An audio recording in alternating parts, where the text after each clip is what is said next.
In this video, I'll show you how to change the icon style on your Redmi 14C. So this is actually pretty simple. All you have to do is open the themes app on your device. So find the themes app.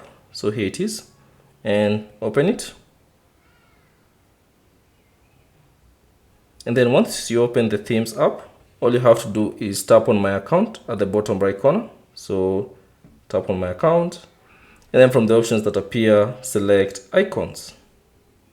Now you should see a couple of icon styles that you'd like to choose from. So there's the classic one, there's the limitless, and then also any other icon style that you maybe have pre-installed, or any other theme that has pre-installed.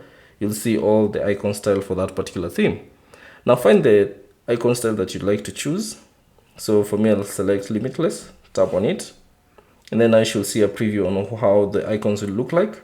And then if you want to apply it, tap on the apply option at the bottom, and then that will change the icon style on your Redmi 14C.